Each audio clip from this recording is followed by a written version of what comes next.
One, we're live. Hey, it's Evan Kirstel here. Another one of this series where I chat with some of the most interesting thought leaders and favorite followers on social media. Today I have Nicholas Lyons, a Brit, but I believe you're in California. Is that right, Nicholas? Yep, I'm in Los Angeles and enjoying Can you hear the me? fine weather. I can hear you perfectly. Can you hear Can me? you hear me, Nicholas? Yes. Oh, we're having some tech. No, I can hear you. Yeah, great. Can you hear me? So we have quite a few topics to chat about today. I was really intrigued on Clubhouse, learning about your views on identity and privacy and social media and the surveillance state and blockchain. So some very big, heavy topics to get into. But before we do, tell us a little more about who you are and your background. So yes, I'm English. I grew up in London. My Can you hear me? interest in I can hear you. Nope. I can hear you. Yes. I can hear you perfectly. Okay. Great. So give us a bit of an introduction on who you are and your background. Yeah, so my background is I was born in London. My initial work was in capital markets. I ran the equity syndication business for a merchant bank called Robert Fleming, which specialized in emerging markets. And we were acquired by JP Morgan. And I then ran the private funds group, which is advising pension funds and endowments, etc., on alternative assets, which are hedge funds, real estate funds, and private equity funds. And then I left there and started a systematic managed futures or CTA, which was trading using machine learning, Bayesian machine learning, and better views to volatility, and understanding that markets would become abstracted, I suppose, into waves of data rather than individual storylines. And then I got into cryptography through an investment I'd made in the USB hardware business, and then I'd become interested in the blockchain and in Bitcoin from that period of time, from 2009, and observed that market until 2014, when I became more actively involved, developing out our Kiko system technology. And then in 2018, after looking for a protocol that I felt was going to be the future of the blockchain, I met with Mike Totongi, the lead developer of Verus.io, and I read his vision paper, and it really gelled with a lot of the work I'd been doing, and I could see that there would be a way forward for self-sovereign identity, which is what I was most interested in, and privacy and civil liberties, and all of the things that was the original promise of the Bitcoin or the Nakamoto proof.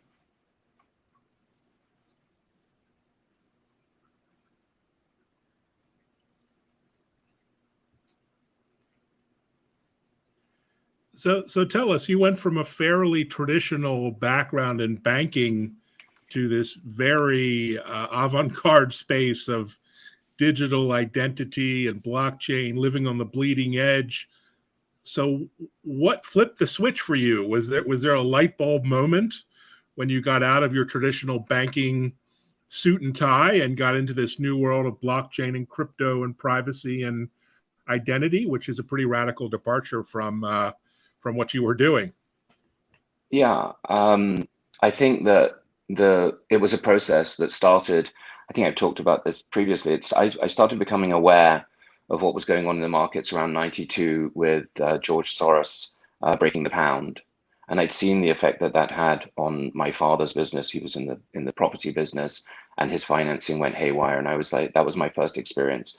And then when I became a banker, I started to see how capital was formed, and had seen how the IPO business had worked and the nature of markets. And then I'd observed the endowments and the pension funds not investing in hedge funds and the latest technologies because they were sort of, they were prevented from, they felt that they were too risky, but really they were essential to their portfolio because they were using their stocks for the stock lending in order to go long and short their stocks. And I was always surprised that, people weren't able to see the future coming. So I'd always been watching that future. And then once we'd moved into the systematic arena, it was pretty clear, and it's my view that Satoshi came out of the systematic trading arena because of the nature of his work and the nature of his expertise to deliver the Bitcoin itself, or the Bitcoin blockchain itself,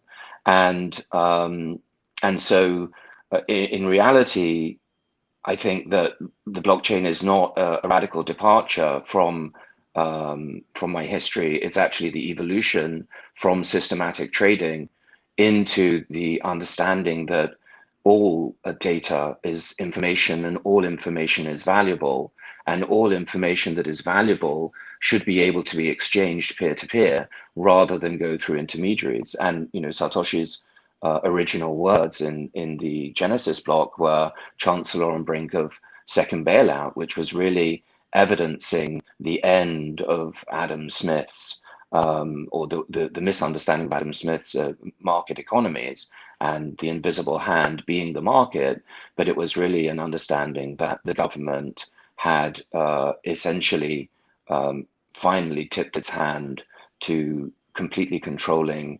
the fiat economy and distorting markets. So we moved into an era that I think, I credit Satoshi as being the original meme king, because he started a movement on the basis of comprehending this fundamental truth, which is that we are in a new era of economics, and that new era of economics has now been empowered through the Nakamoto proof to solve the double spend problem.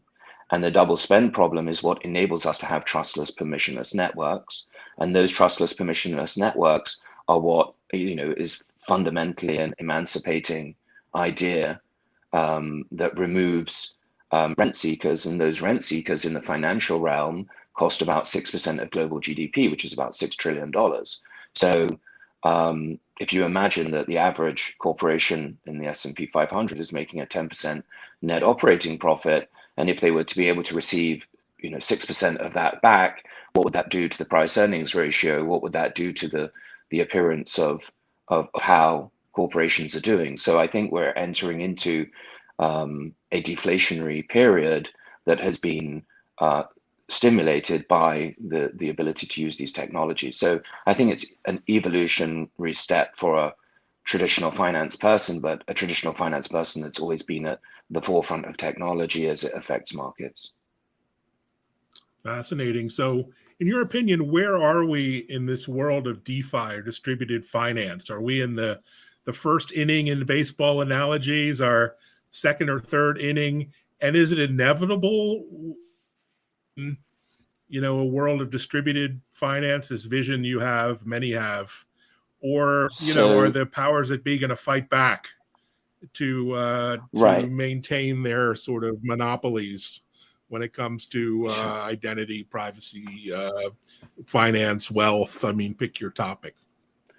Oh, that's such a wide question. But in terms of people call decentralized finance DeFi, but for the most part, the DeFi that we're seeing, so that people tend to use the wrong names for things in new technologies oftentimes. So decentralized finance, in my opinion, should be effectively public banking that enables people to lend and borrow to each other at rates that would mirror the rates that centralized players were receiving. So decentralized finance for me is the ability for a peer-to-peer loan to be offered at a price cheaper than the 13% that Visa or American Express is charging a compliant borrower, and that the yield on that 13% should go net of any administrative costs, which shouldn't be that high in a decentralized world,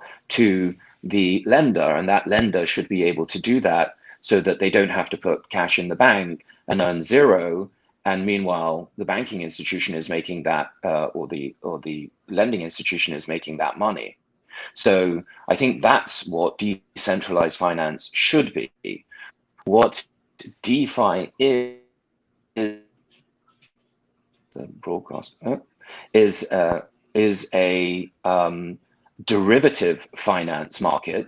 So in the words of Warren Buffett, weapons of mass destruction, financial weapons of mass destruction, that is, derivative finance, because it is a deeply levered market, and it is collateral on collateral through a maze of interdependent contracts. And I think that is why the regulators are looking at those market participants in what is being labeled DeFi. But I think that is derivative finance rather than decentralized finance. And I think that it is the cutting edge of innovation. So it is driving the conversation, but it is not the final product. So I think regulators will regulate where the law is clear. And I think that we've seen some people being mystified by the fact, Coinbase in particular, that they've not been able to lend to people USDC at 4%. But it is absolutely clear that either that is a securities offering or they should be a bank.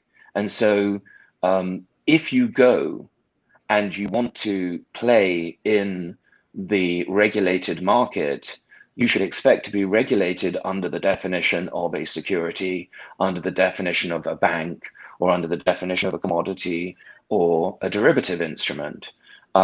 If, however, you are doing things properly and you are fully decentralized, that's where the line comes in to being, because the Constitution and the legal framework protects, and it should protect, fully decentralized protocols where there hasn't been an ICO, where there hasn't been VC funding, where there is a true utility, and that utility is enabled at the individual level. So you have to be able to issue, revoke, and recover your identity in order to be self-sovereign. And you need to be able to do that from a blockchain, not from a company and not from a government. And so the challenges to doing things properly in a decentralized way without taking funding from typical venture investors or from making a securities offering before you've made that technology is the challenge. That is the line in the sand that is going to be drawn. Interesting. And so it's and decentralized versus centralized. Right. Absolutely. And your philosophy about decentralization applies beyond the world of finance and crypto and payments, but into us as who we are and our identity, our privacy.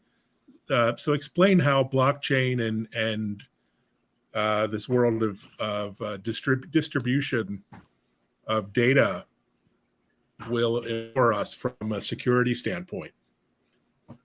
Not sure if you caught that question, but tell us about your thesis or your... Yeah. Okay. So I believe that in order to be fully self-sovereign, we need to be conscious agents as the sort of first criteria. And that's to say that in a world where your perceptions are controlled by others, the likelihood is that your misperceptions will create misbehaviors. So by corollary. So if we understand that our perceptions guide us as humans, that means our 5 senses and some inherited learning. If we understand that that's how we receive information, and the most powerful receivers of information are our eyes and our ears, and so seeing is believing, etc.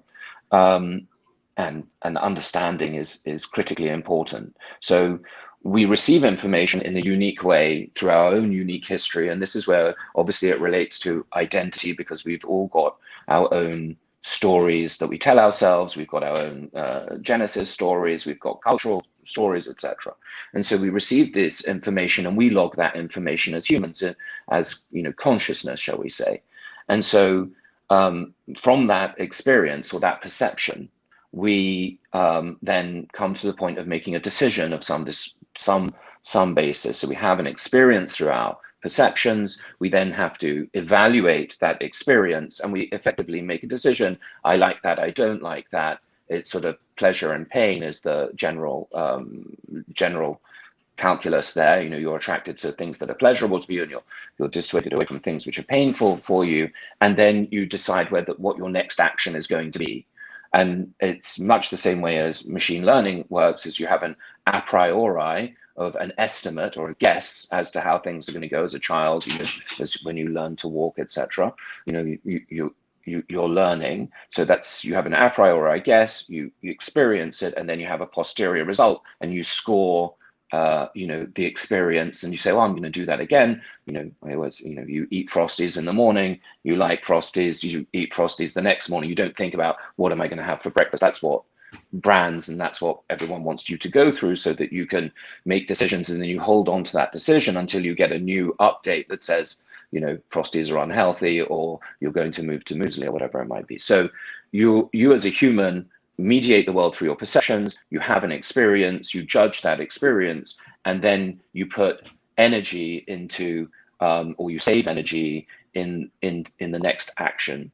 And that action is imbued with energy in form of ideas, words, etc. So a conscious agent goes through this evolutionary information field, essentially, and from that they make decisions. And so if we understand that that's what a conscious agent does, then if you don't have control of your perception field, you lose the ability to have free will, essentially. And it sounds overly complicated, but when you imagine that is happening on Facebook, and we know that we were post-truth since 2014, and that most people are being fed information through channels of data, which are, Twitter, Facebook, Google, and that information is being conditioned by their previous decisions. They find themselves in an echo chamber,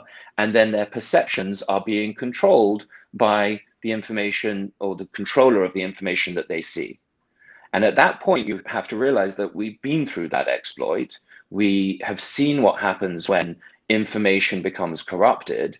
And what happens is you move from the post-truth world, where you say, I don't believe anything, and every time you're talking to someone, they'll present a different piece of data to your piece of data, and they're not really having any original thought. What they're doing is they're being mimetic. They've decided on a mimetic leader, or a mimetic, like it's Elon, or it's Jack, or it's Andreessen, or it's whoever they've decided to outsource authority to.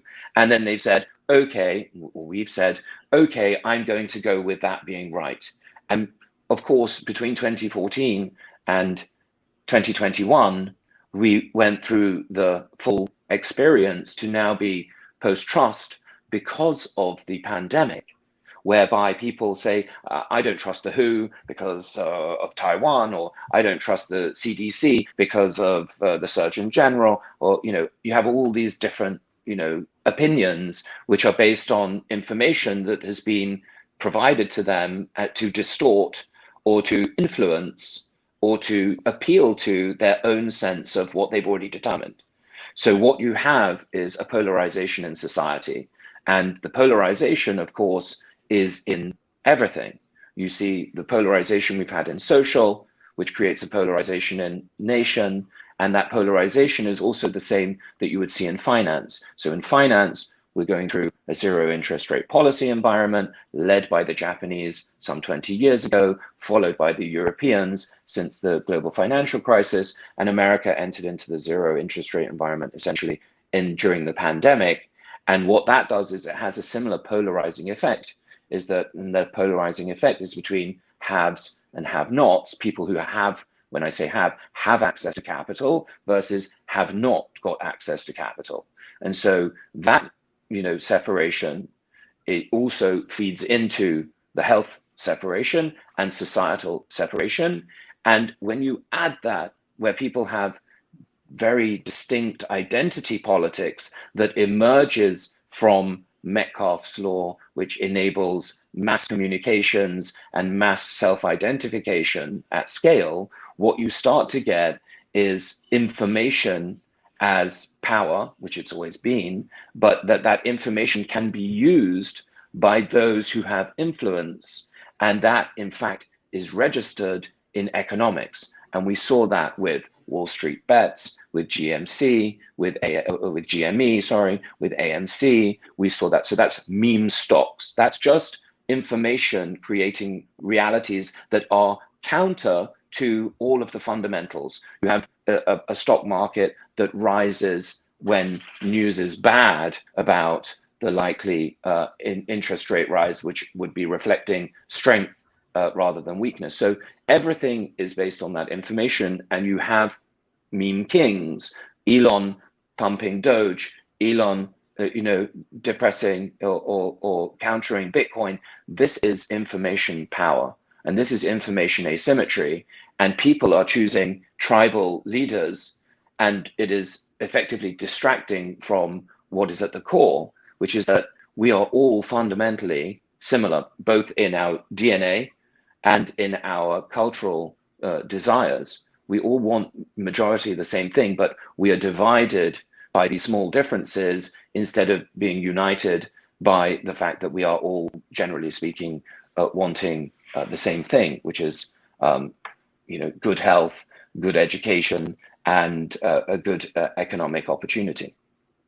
Wow, such a powerful perspective on why and how we got here, post-truth, and that's just an amazing concept. I've never heard it articulated the way you have.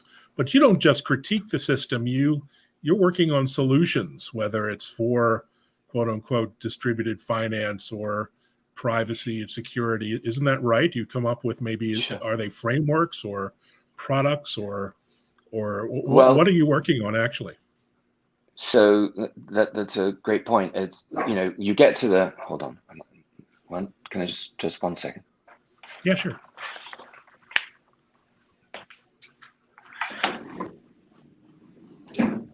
So,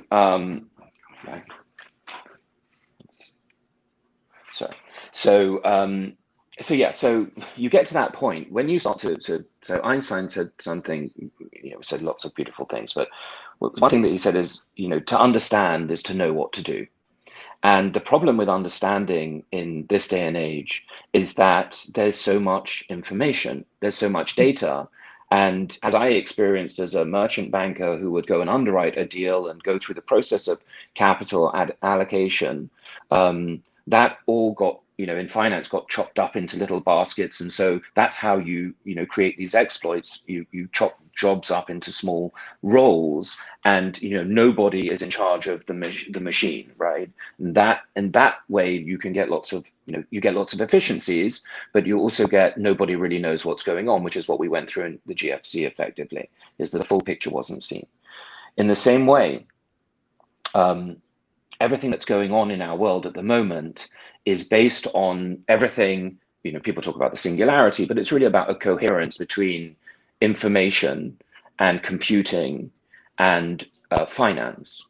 And the need, if you looked at the financial market, everything was about automation and productivity, and we reached the zenith of productivity in the late 90s. You're not making a better Coke can, you're not making a cheaper glass, etc. And then we exported that inflation, the job inflation, away from us into cheaper manufacturing bases as we became more global. And that makes sense, and that's in evidence since the days of David Ricardo. So specialization and mechanization and automation and then digitization left financial markets with only one place to go, which was financialization, which is about using the balance sheet to make money through financial engineering rather than any productivity gains. And so that's where we've been for quite a while. And that's one big area that one needs to understand: zero interest rate policies, economics, etc. Then you have to be able to understand technology and how the machines that are working that are going to provide you with, in the case of blockchain, efficient proofs and cryptography, and there's an evolution of that layer. And then you've got the understanding of human behavior and how economics is really merging. So economics is the least sciencey of the natural sciences, and it's because it deals with humans and it deals with those expectations and understanding that. But as data becomes more and more refined and reflects more and more, your digital your entire life, because your digital life is so intertwined with your physical life, economics moves more and more towards behavioral economics. And what you're really seeing is individuals as units of value that are spending money in the economy. And by the way, those units of value are spending pretty much all of their money. They are living paycheck to paycheck for the most part. So they are really a reflection, and they are really a ledger of consumption energy. And furthermore, they're borrowing an average of $6,000. 43% of the US population is borrowing $6,000 at 13%, on a credit card with a revolving credit facility. So you start to look at it and you start to say to yourself, okay, so if all of those financial returns are being mirrored in the digital world, and that digital world is standing on information that relates to identity and relates to your finances, etc. And that's what you're seeing through Twitter, where you now can do tipping, and you can do, and what you're seeing as well, socials coming together with finance, and that finance is linking to a back end that relates to your identity, and that identity relates to your healthcare, and that healthcare relates to, and suddenly you're seeing this coherence between all the data, and you're finding that who is holding that data, who owns that data. Well, it turns out that in countries where there isn't Western, or where there isn't liberal democracy, I should say, and there isn't a constitution, and there isn't separation of powers, and there isn't voting that is secure and confidential, you have a world that can be controlled by the person that controls that information. And we've seen that, of course, in China. We've seen that in other countries around the world, Russia, etc. And in America and in Europe, obviously, we're trying to fight to protect those ideals, but those ideals have been called into question because of the perception that has been created by the perception holders, which are the social medias, that has removed truth and allowed that to propagate. And there's no way to control it because they're not publishers, they're platforms, and they have not been regulated, and they're spending a giant amount of money influencing K Street lobbyists to write the legislation. And we're running a $7 trillion deficit, and these corporations only contribute, the entire corporate world only contributes 300 billion to that number. So you've got 5% of the budget being controlled and the law being controlled by those who are organized through corporations. And they are making sure that they are going to either be regulated in place such that all information will flow in the centralized world through total surveillance, and through, in the Western liberal democratic world, through corporate surveillance, and that surveillance will be essentially used to feed back to essentially a taxation machine that will enable us to finance our $30 trillion of debt in the US. So, this is a connected machine, but to understand all of those pieces is extremely difficult. To have a consilient, is what we call it, a unity of knowledge between the social sciences and the natural sciences and all of the other information that surrounds it, and find a system that can enable us to take trustless, permissionless networks and get that to everybody, is a very difficult thing. In terms of doing that, we started working on this obviously a long time ago in terms of hardware and various different things like that. But in terms of building a system, I was introduced to Mike Titongi from Verus. He was a former technical fellow at Microsoft. He was the founder of .NET. He was the lead on Java. He was the architect of the 95 kernel, someone who had real knowledge of systems and architectures and open source and everything that worked. So having found Mike and Verus.io, I realized that there was a way to collaborate in order to bring their vision and the community's vision to the fore. And the fact that they'd understood that you couldn't do an ICO, that it had to be fair mind, that you couldn't take VC money, and that it would have to be a true community effort, and we would have to grow slowly like Bitcoin did, and people would build belief, and the mining and staking would enable the innovation to grow, was something that was very rare. And we've grown it, and the technology is, the identity technologies at mainnet, the blockchain's been up and running since 2018, and we're now bringing to the testnet the automated market makers, which solve the front-running problem, solve the MEV problem, enable you to, essentially trade with peer-to-peer, fully decentralized, and in addition to that, enables public blockchains as a service, which means that once you buy your name, which is yours forever, you can then create a token, a currency, or a public blockchain, and you get all the benefits of that. And beyond that, we also will bring an ETH bridge that will enable ERC20 tokens to move also at very low cost. So our whole aim was to be rent-free, to be a public utility, and to be a technology that empowers everybody, such that there should be no reason why you wouldn't use it, because it is the cheapest, the most secure, and the fastest way, and the most scalable solution. So we don't acknowledge the trilemma that Vitalik refers to. We believe that the trilemma is solved in terms of scalability, security, etc. Wonderful. Well, consider me a fan and supporter, and the picture you painted is so stark between the direction we're all heading at light speed and your direction. So whatever I can do to support the initiative and to help you with reach and education and getting seen and heard is my pleasure. So thanks for coming on to chat, and people can follow you here on Twitter, on Clubhouse. You have some amazing presence there as well, and get involved, learn about the movement. It's all about education, and it's been a real eye-opening discussion, Nicholas. So thanks very much for joining and chatting. Thanks for having us on. And yes, everyone, please check out Verus, verus.io, and come and join us. It's open source, and everybody's welcome. And we'd love to have your help and everybody else's. Right. Thanks so much. Thanks, everyone, and take care. Have a great day.